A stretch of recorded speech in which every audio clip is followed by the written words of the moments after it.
Next tonight, Manchester Airport has been criticised for a series of immigration and security failings. A report from the Chief Inspector of Borders and Immigration found that passengers on a Ryanair flight from Madrid to Manchester didn't have their passports checked. It also found sniffer dogs had failed to detect any Class A drugs. Well, Naomi Cornwell's been looking at the reports and has more. Naomi.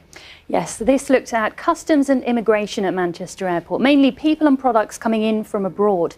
It found they'd spent £1.25 million on new kennels for detection dogs, but they weren't getting much in return for that investment, as from November 2014 to June last year, the dogs found no Class A drugs. They found lots of small amounts of cheese or sausages wrongly brought back by holidaymakers, but inspectors said the dogs should be targeted at different flights and should be used less predictably, so they're better at catching experienced smugglers.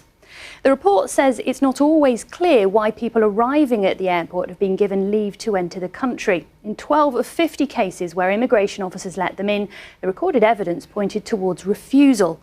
And it mentions an incident when 147 passengers on a flight from Madrid were able to walk through the airport without having their passports checked. One of them filmed his experience. There's nobody at passport control at Manchester Airport. A plane load of people have just arrived, come straight through, and we're going into baggage reclaim, and nobody's checked any passports. Well, all this is the responsibility not of the airport, but of UK Border Force, which comes under the Home Office. They wouldn't talk to us today, but their former Director General told us he's not surprised by the report's findings. Not really, because the Border Force is under increasing pressure, as you can imagine, not just at Manchester Airport, but across the country. We're seeing unprecedented numbers of passengers arriving in the country, and then, of course, significant pressures at other ports of entry.